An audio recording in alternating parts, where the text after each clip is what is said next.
आज का रात्रि क्लास है 17/9/1967। ए विष्णी, कोई ने कहा थोड़ा थोड़ा। हाँ, थोड़ा थोड़ा करती है।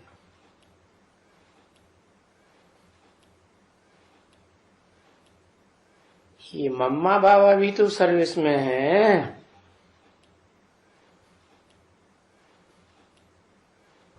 तो बच्चे भी अगर महिमा करते हैं माँ और बाप की,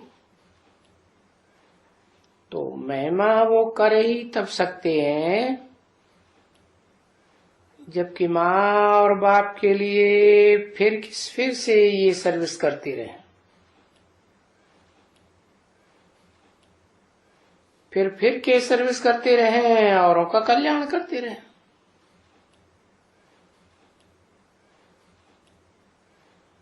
ये तो बच्चे जानते हैं कि सर्विस बहुत बहुत वृद्धि को पानी है जरूर।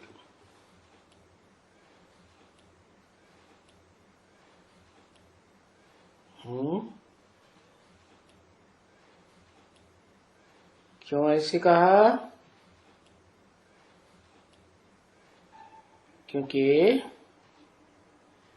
विश्व की बादशाही स्थापन हो रही है और होगी जरूर। तो सर्विस को बहुत वृद्धि को पाना है।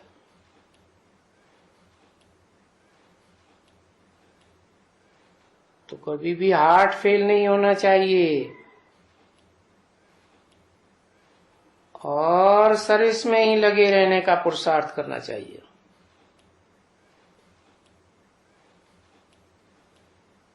अपनी जांच करनी है कि मैं सर्विस कर रही हूं,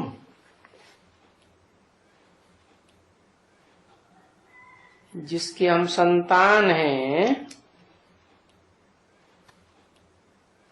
उनकी मददगार हैं, किस हद तक है मददगार, कहां तक मददगार है। क्योंकि ये गाया जाता है फॉलो फादर मदर,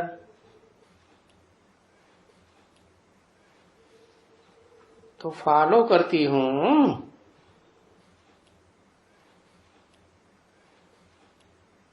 बोले बाप तो कहते हैं गृहस्थ व्यवहार में रहे,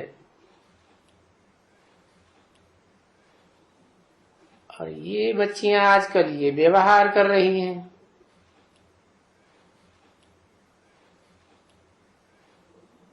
क्योंकि अभी गृहस्थ में नहीं कहेंगे,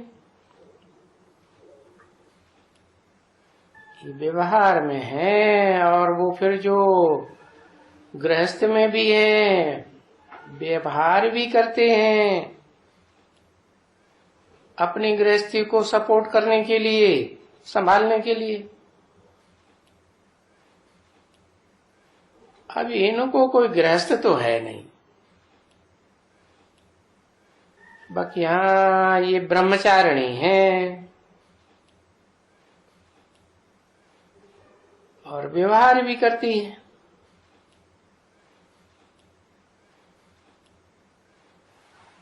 और आजकल तो सभी व्यवहार तो करते ही हैं।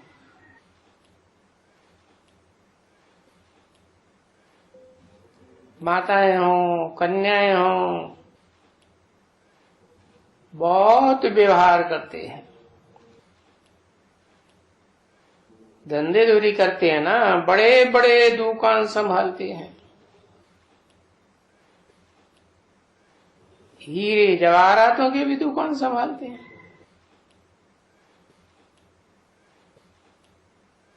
तो अभी तो बच्चों को मालूम है कि ये जो व्यवहार है अविनाशी ज्ञान रत्नों का, तो फिर उसमें ध्यान लग जाना चाहिए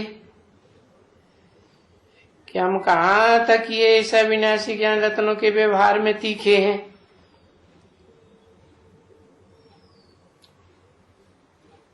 फिर मिसाल जैसे कि वहां बॉम्बे में जो ये रहने वाली, ये तो जानती है, ये नलिनी बड़ी अच्छी है।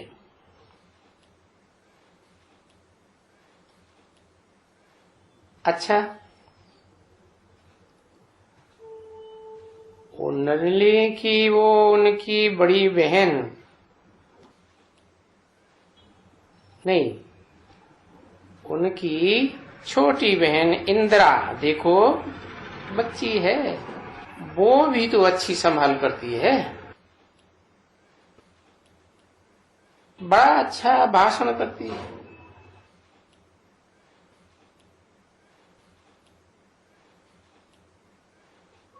तो देखना चाहिए अपन को, मैं भी ऐसा करती हूं।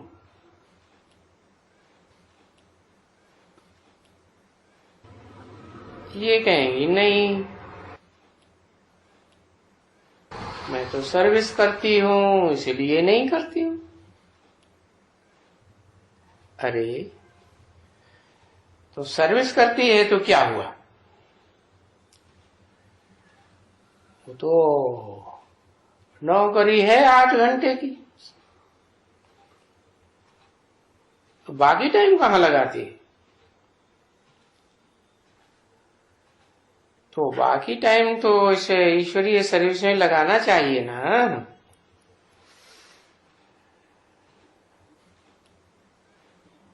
टाइम निकाल करके अपना भी कल्याण करना चाहिए और औरों का भी कल्याण करना चाहिए।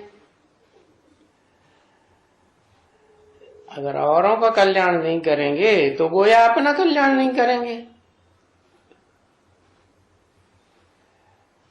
अपना कल्याण है तो फिर औरों का भी कल्याण करना चाहिए। तो रूहानी सर्विस का, जैसे बीमारी बहुत होती है ना बच्चे, तो बीमारी जब बहुत फैलती है तो बहुत डॉक्टरों की जरूरत होती है।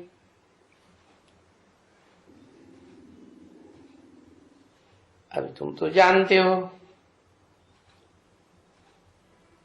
कि बेहद की बातें में तो सारी दुनिया बीमार है।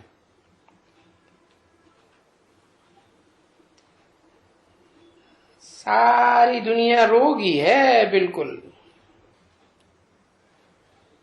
कौन सी बेहद की बात में? ये विकारों की जो बीमारी है ना,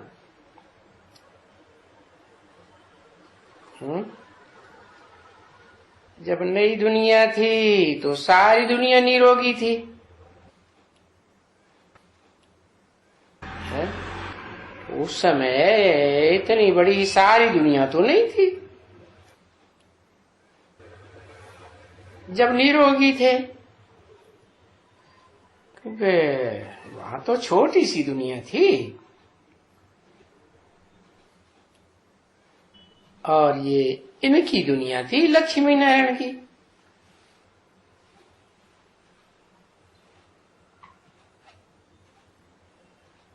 क्यों ये आज बंद हैं दोनों, बीमार हैं? बीमार हैं क्या? किसी ने कुछ कहा? क्यों, कल तो ठीक थी।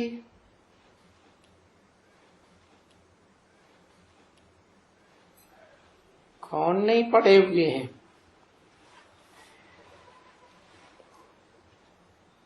अगर कोई विद्वान बड़ा होगा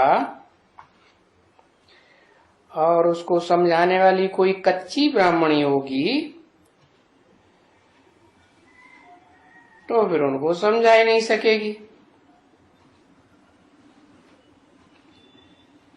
है? और फिर तो और ही सब ब्राह्मणियों का नंबरवार कर देगी ऐसे, न खुद समझा सकेगी और उसे देखकर दूसरे भी ऐसे ही बनेंगे। हाँ, ये तो ऐसे होता रहता है, क्योंकि बड़ा कोई आ जाता है और उनको संभालने वाली समझाने वाली कोई हल्की ब्राह्मणी मिलती है।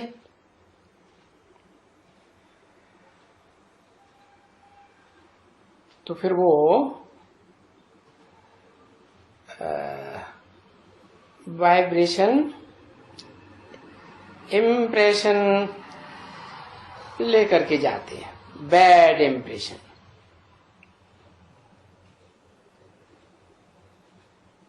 पीछे वो औरों को भी जाकर के खराब कर देते हैं। फालतू है वहां जाना।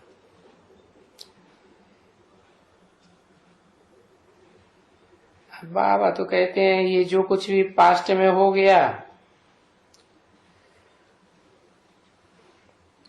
रात को बैठ करके पोता में लिखो। तभी तो कहते हैं ना बच्चे, रात को बैठ करके अपनी रोज की सर्विस का पोता मेल निकालो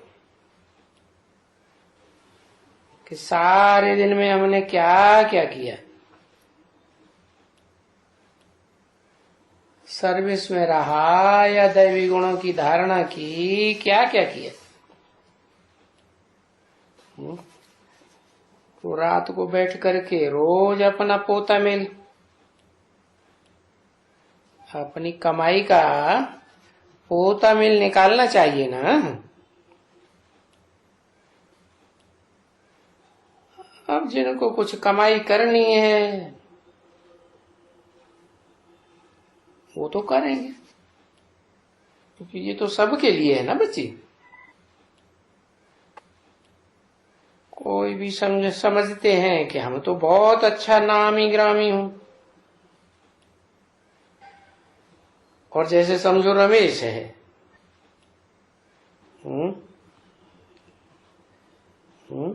क्या समझो, क्या बताया? जो अपन को समझते हैं हम तो बहुत नामी ग्रामी हैं। जैसे रमेश है, कुमार का है, देखो कितने बड़ों का नाम बाबा ले लेते हैं।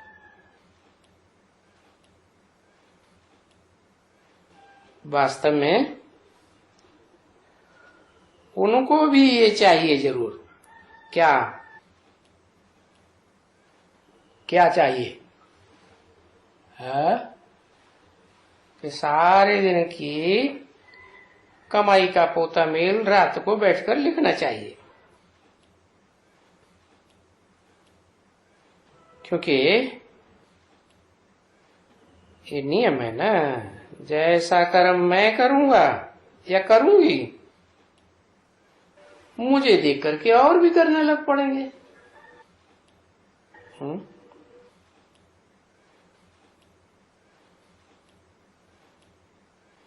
तो हेड्स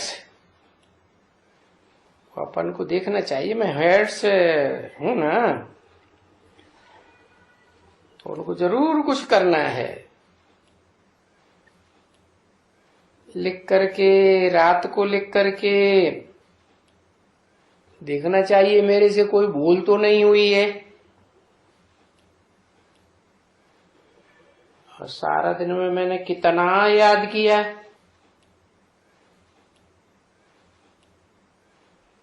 बाप को लिखेंगे तो बोलो हम भी लिखते हैं, तुम भी लिखो।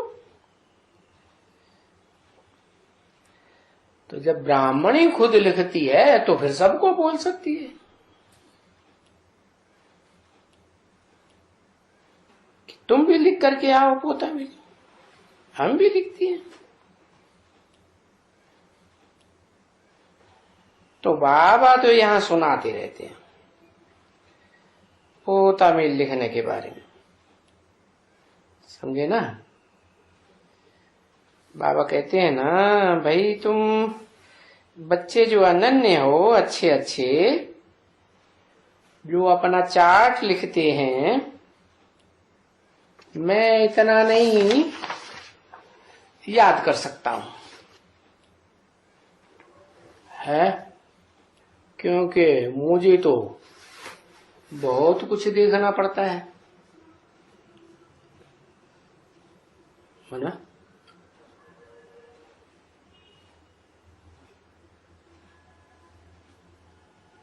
17/9/1967 की रात्रि क्लास का दूसरा पेज। अब ये देखो, दिल्ली में सेंटर्स खुल रहे हैं,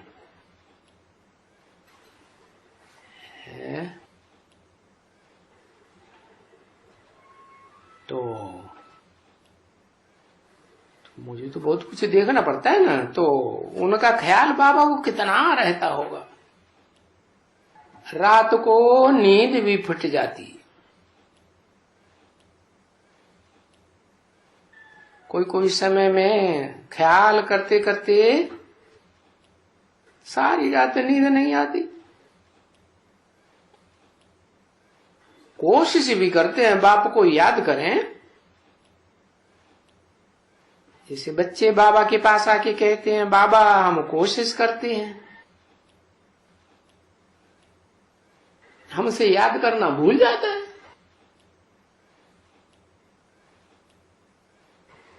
बाबा भी कहते हैं मेरे को इतना सारा राय निकालना पड़ता है, ख्याल भी करता हूं, नहीं हमको तो बाबा को याद करना है, बाबा को याद करूं, नहीं अब ये इतने ढेर हैं, इतने ढेर बच्चे हैं, सेंटर खुलते जाते हैं, उनका ख्याल ले आते हैं। बहुतों के समाचार आते रहते हैं बाबा के पास, बहुत सेंटर्स के समाचार आते हैं ना, कहाँ कहाँ खिटपिट है, कहाँ क्या हो रहा है, कहाँ कहाँ क्या है, कहाँ से क्या समाचार आते हैं, कहाँ झगड़े हैं, कहाँ क्या लगा पड़ा है। तो बाबा को तो इन बच्चों का ख्याल रहेगा ना, इसलिए मैं बच्चों की महिमा करता हूं कि बच्चे जास्ती मददगार हैं इन बातों में। किन बातों में है? याद करने में, सेवा करने में, पोता मेल लिखने में, और ज्ञान में भले बाबा तीखे जाए,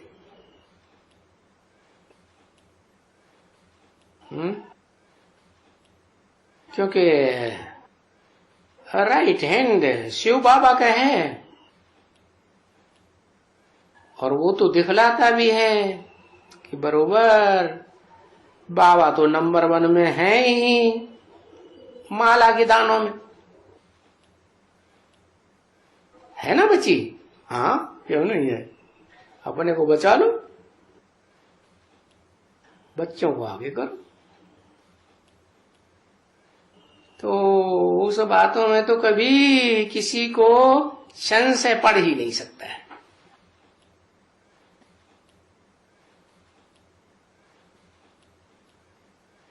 कि जरूर ये तो अपना गुप्त माथा भी मारते होंगे।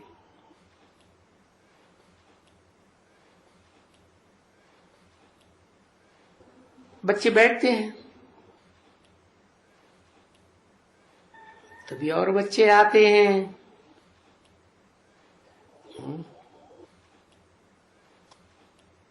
आते हैं, स्नान कराते हैं। हम पूछता हूं किसको स्नान कराते हो? है? स्नान कराते समय शिव बाबा को याद करते हो? ये याद आता है कि शिव बाबा का रथ है।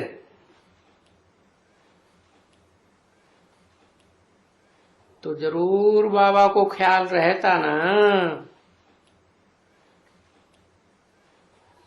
कि दूसरों को भी समझाना, सावधान करना।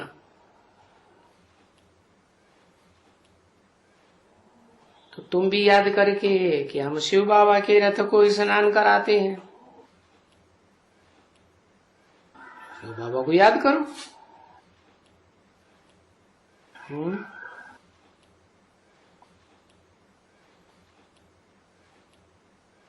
वो ये मालिश करने आते हैं तो उनको कहता हूं, अरे तुम किसके रथ की मालिश कर रहे हो? तो वो हंसी गुड़ी में वहां कहते थे ना,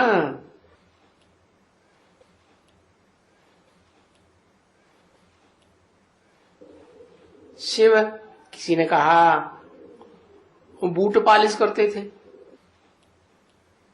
हाँ, बूट पालिश करते हैं, मालिश करते हैं। तो ये हंसी गुड़ी में सब बातें आती हैं ध्यान में। ध्यान है कि सीखना है, कैसे भी कर करके बाबा को याद तो कर लेना, टाइम वेस्ट नहीं करना चाहिए।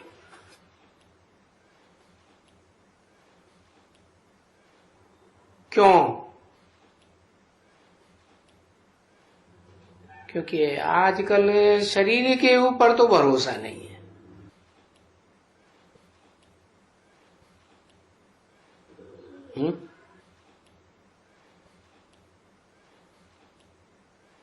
किसी ने बोला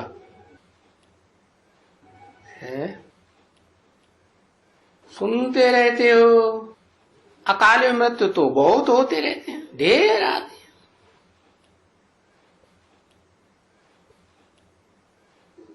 और बाकी भी जब कोई फिसाद होता है कलकत्ते में या कहा यहां वहां बस चलते, जो बेचारे उसमें कुछ घुसते भी नहीं तो भी आ जाते हैं आड़े में और फिर मर पड़ते हैं। ये भी होता है। तो मौत तो खड़ा है ना बच्ची, कभी भी।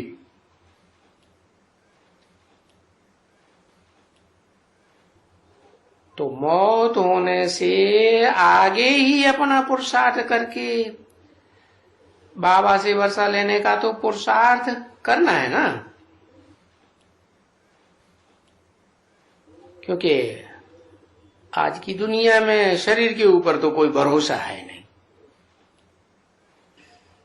आजकल ऐसे है ना।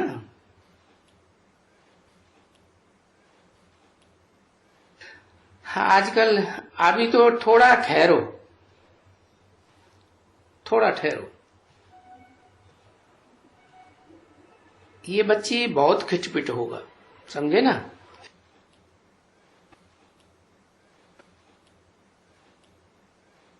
बच्ची, ये घर में सिविल वार लग जाएगी।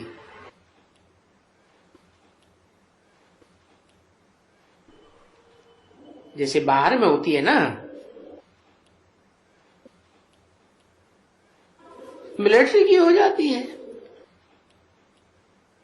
मिलिट्री बिगड़ती है तो राजाओं को भी उतार देते हैं।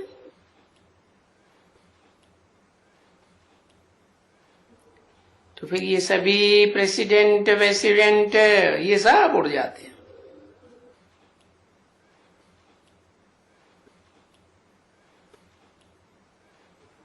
फिर मिलिट्री भी सब।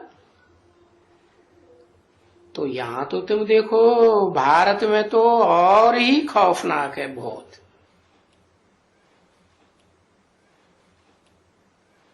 सब कोई अपना अपना इलाका मांगते हैं और भूख मरते हैं।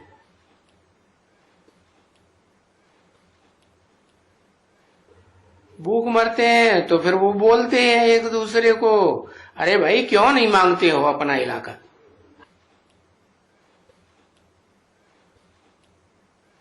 फिर तुम भला ये क्यों भेज देते हो? आपस में ये लड़ते हैं।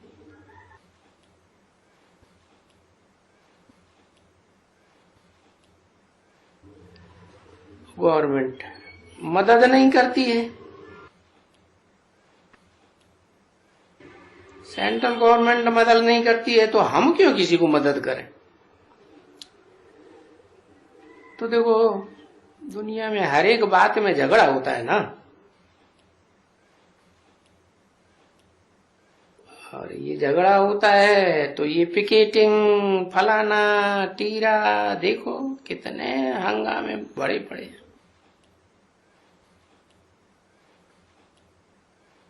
तो ये हंगामे तो बढ़ने हैं ना, बच्चे जानते हैं कि हंगामे तो बढ़ने ही है। क्यों है? क्योंकि दुनिया तो तमो प्रधान होती जाती है, जाती बढ़ने।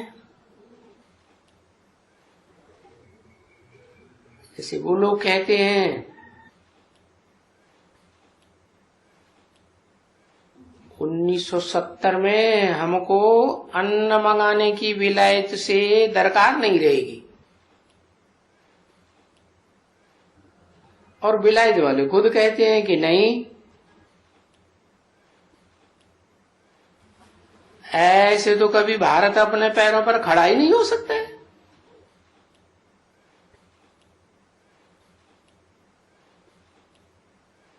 तो वो विलायत वाले यहाँ का सर्कमस्टांसेस हो देते हैं, देखते हैं तो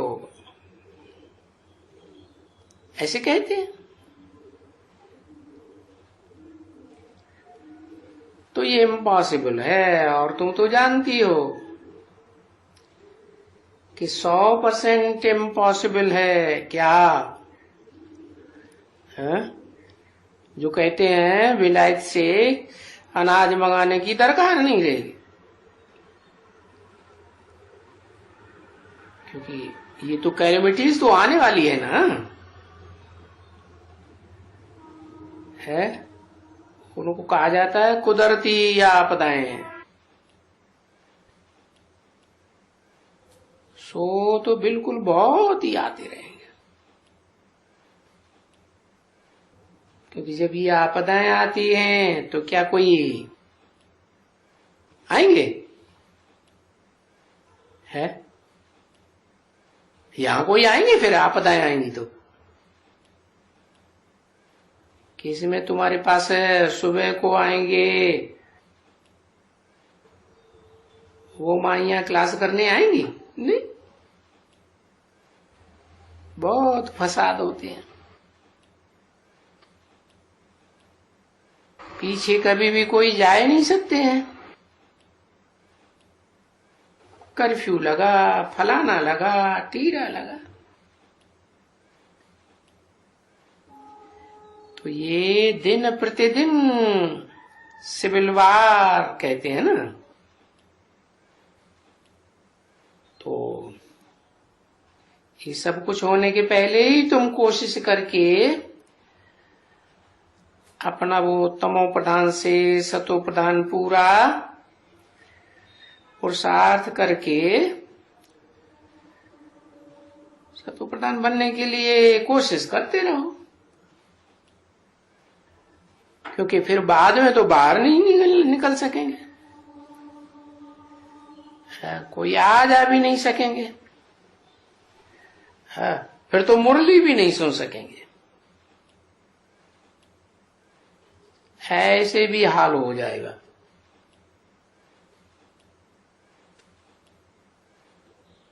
आगे चल करके तो इसलिए अपना मेहनत करो अच्छी तरह से, और सर्विस भी करते रहो। 17/9/1967 की वाणी का 3रा पेज, रात्रि क्लास।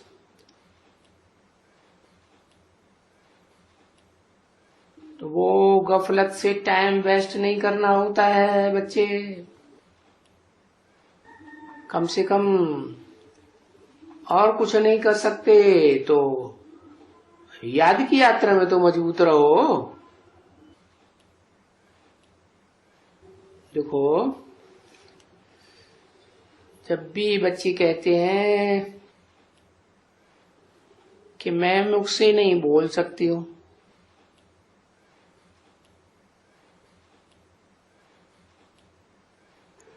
जो ऐसे कहते हैं उन बोलने वालों को भी कुछ न कुछ बोलना सिखलाना चाहिए, जरूर कुछ न कुछ तो सिखलाना चाहिए। जैसे बाबा ने समझाया था ना, बच्ची जब भी वो अष्टमी आती है ना, है, और एक होती है जिसमें काली के ऊपर बलि बहुत चढ़ती है,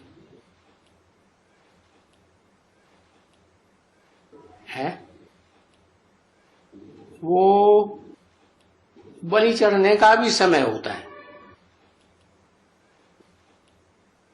और नेपाल में तो बहुत बलि चढ़ती है।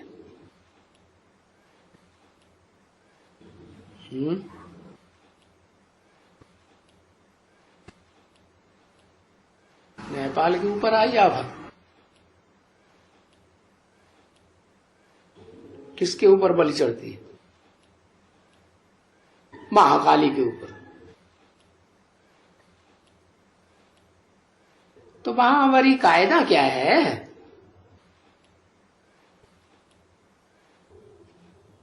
कि घर घर में सबको कोई न कोई जानवर को मारना जरूर है ना। बहुत कोस होता है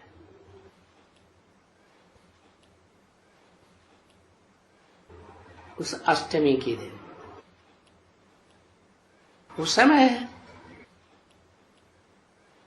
और वो जो छोटे छोटे बच्चे होते हैं ना, छोटे छोटे माने है, छोटे छोटे माने क्या, 2, 4, 5, 8 साल के है, जो नए नए ज्ञान में निकले हैं, छोटे छोटे बच्चे होते हैं ना, उनसे भी कोई न कोई चिड़िया आदि को पकड़ करके, फलाने कुछ भी पकड़ करके, पक्षियों को भी पकड़ करके ढेर करके रखते हैं, है? और फिर बाद में बच्चों से भी किसको मरवाते हैं,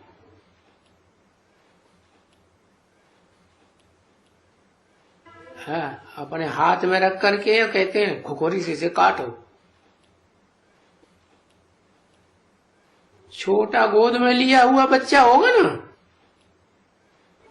उनको भी वो खोखरी हाथ में दे देंगे।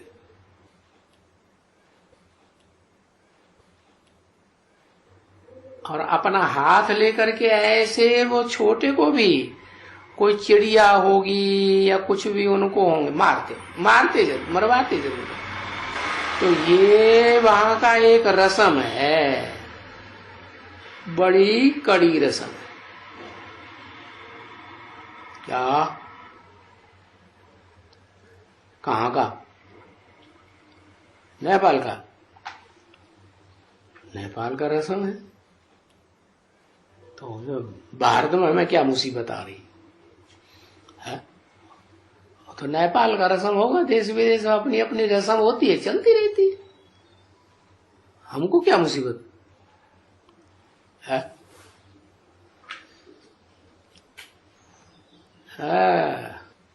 बेहद का नेपाल भी तो है। तो तुम बच्चों को भी क्या बता दिया, तुम बच्चों को भी है। नेपाल में भक्ति मार्ग की बात दिखाई ना, बताई ना। तो भक्ति मार्ग जो भी होता है वो होता कहाँ का है? यादगार है, जहाँ संगम युग की यादगार है। और संगम युग तो अभी चल ही रहा है। तो तुम बच्चों को भी भले कैसे भी हो, है कुछ न कुछ थोड़ा बहुत तो किसको रास्ता बताते जाओ कि भाई बाप को याद करो, है? बाप का पैगाम दो, पैगंबर बनो, पैगाम पहुंचाओ, मैसेंजर बनो। और नाम कितना बड़ा होता है, पैगंबर, मैसेंजर। ये कहते हैं उनको मैसेंजर। फिर वहां विदेशों में जो धर्म स्थापना करते हैं,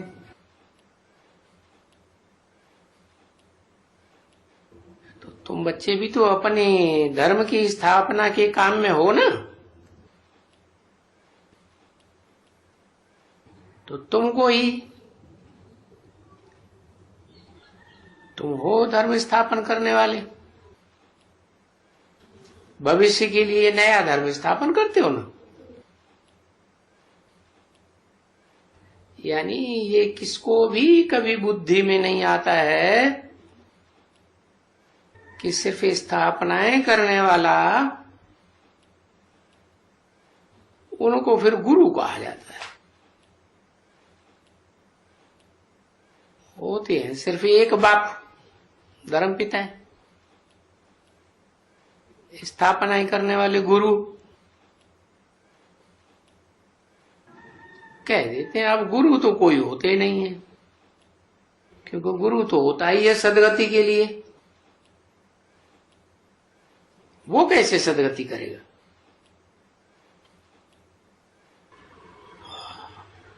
अभी तो मनुष्य ही नहीं आए हैं, है? उनकी संस्था वृद्धि को पाती रहती है। तो जब उस धर्म की संस्था की सभी आत्माएं वापस आई नहीं हैं, तो वापस ले कैसे जाएंगे? तो बाबा ने ये बात समझाई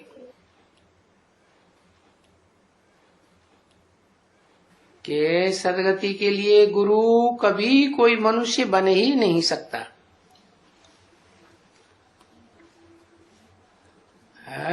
और यहाँ तो ढेर के ढेर गुरु है, और कहते हैं वो साहब उनसे हमारी सदगति होगी। सदगति के लिए है।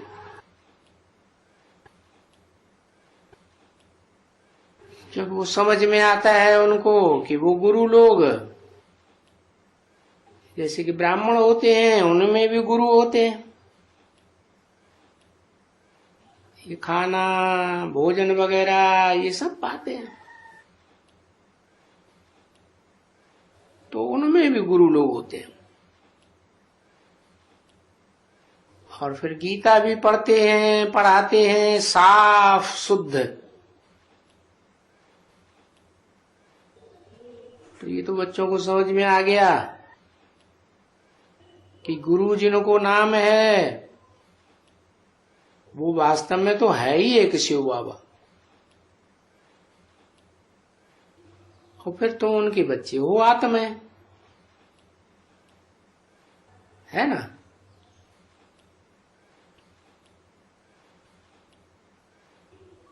और जिनमें देह अभिमान है उनको फिर गुरु कैसे कहा जाएगा? तुम बच्चे भी आत्मा, तुम्हारा बाप भी आत्मा, तो बाप के लिए कह सकते हैं गुरु है, सदगति करने वाला है। जो है ही देही अभिमानी। तुम भी देही अभिमानी हो, तो जो देही अभिमानी है फिर उनको ही गुरु कहेंगे ना।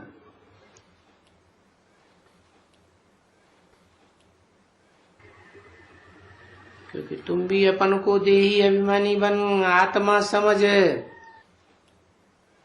फिर दूसरों को कहते हो अपन को आत्मा समझो, बाप को याद करो।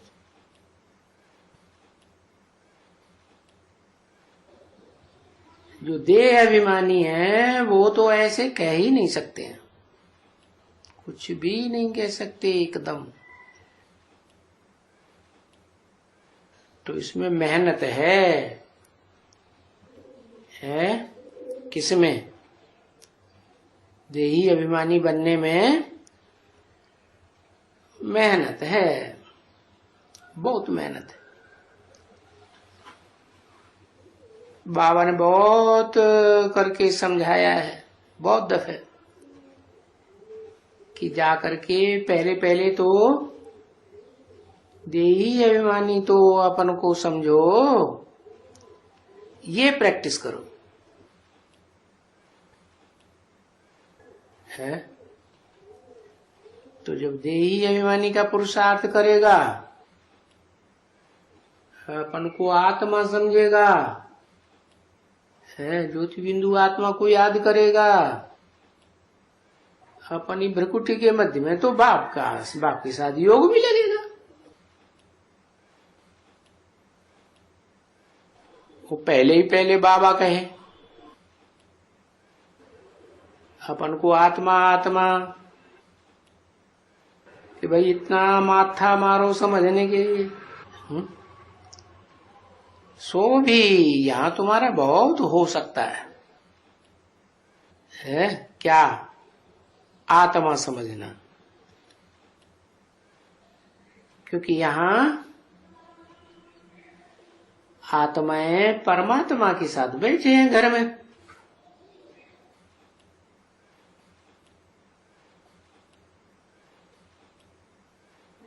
घड़ी घड़ी समझाते हैं,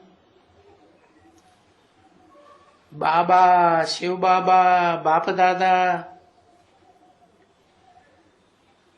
इनके पास बैठे हैं ना। और यहां तो तुम घर में रहे पड़े हो। शिव कहो, बाप दादा कहो, घर में रहे पड़े हो ना।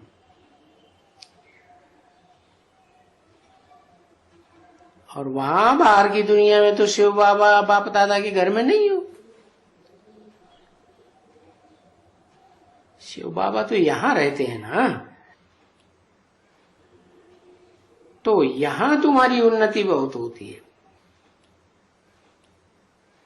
हाँ, अगर अच्छी तरह से समझो तो। क्या समझो? हाँ?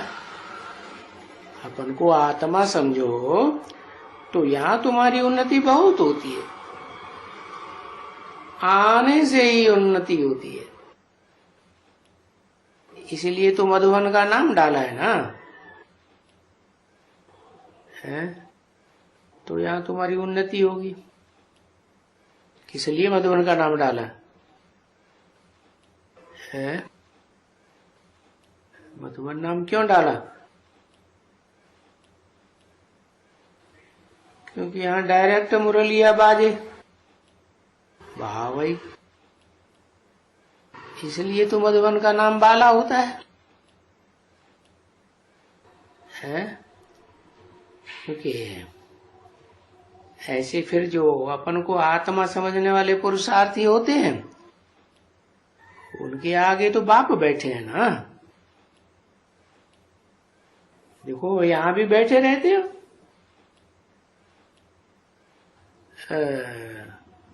और वो मुरली तो वहां भी बैठ करके सुनते हो। तो फिर उस समय सुनते हो तो फिर उस समय तो भूल जाते हो। क्या भूल जाते हो? शिव बाबा की याद भूल जाते हो। नहीं तो सुनते हुए भी ये समझना चाहिए कि हमको शिव बाबा का ये नॉलेज मिल रहा है।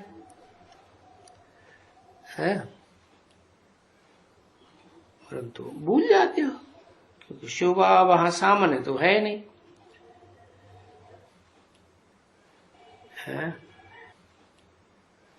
नहीं तो जहां भी मुरली सुने, बाहर की दुनिया में भी, तो समझे कि शिव बाबा हमको पढ़ा रहे हैं। है? तो वो मुरली हमारे पास आ रही है। हम यहाँ बैठ करके बाबा की वाणी सुन रहे हैं। बाबा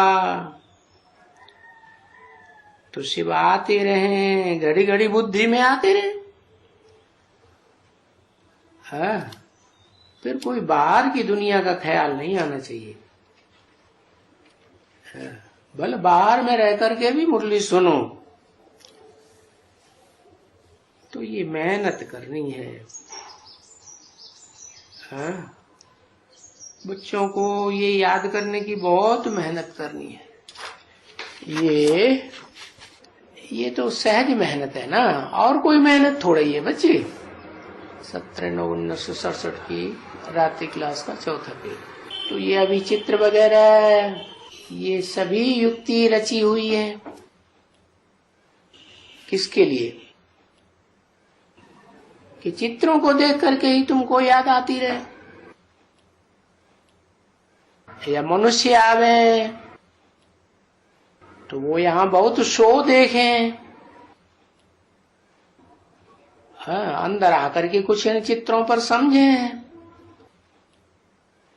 तो भी समझाने के लिए देखो कितनी मेहनत करते हैं, और इतनी मेहनत करने के बावजूद भी कोई बिरला बुद्धि में बैठता है, नहीं तो ऐसे ही चल के सुनते चले जाते हैं। बाकी तुम तो अपना इतना जरूर तो समझो कि हमारी तो बादशाही स्थापन हो रही है, भले सुन के चले जाते हैं। हमारी कैसे बादशाही स्थापन हो रही है?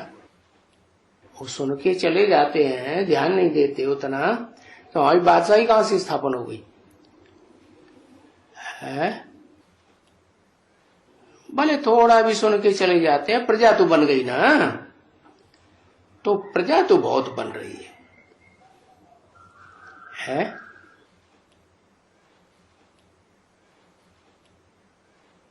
क्योंकि प्रजा तो बहुत बननी है बच्ची, करोड़ों के अंदाज में प्रजा बनती है।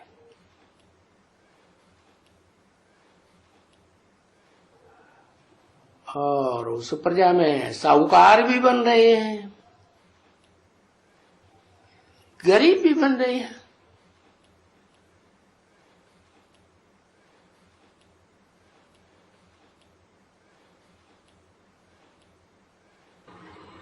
तो गरीब यहाँ आते हैं तो साहूकार बन जाते हैं। तो बाबा बहुत समझाते रहते हैं, और इस बात को भी बड़ी अच्छी तरह से युक्ति से समझाना होता है। किस बात को है? सुदामा गरीब था या साहूकार था? गरीब था ना, है? इसलिए वो सुदामा का मिसाल है। अक्षर डाल दिया है। क्या अक्षर डाल दिया है? सु दामा। सो माने सुंदर, और दामा माने धन संपत्ति, जिसकी जेब में खूब दाम पड़े हुए हो। तो ज्ञान रत्नों की बात है ना, है? कोई शास्त्रों की बात थोड़ी है कि भाई वो दान देते हैं, कणा मुट्ठी दे देते हैं, है? दिखाया है कि सुदामा ने चावल चपटी दी,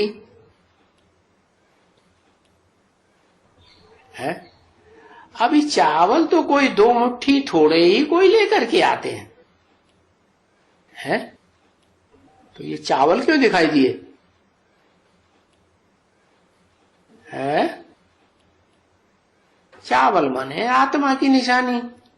उनका छिलका देवान का उतार दिया, और 2 मुट्ठी चावल ला करके सुदामा ने दिए।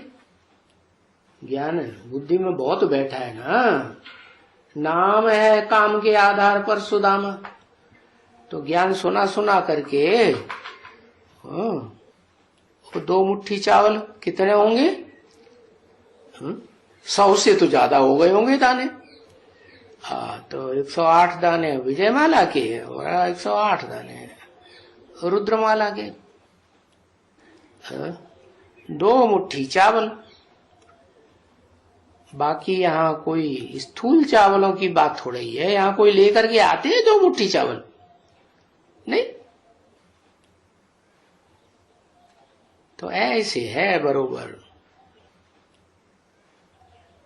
ओम शांति।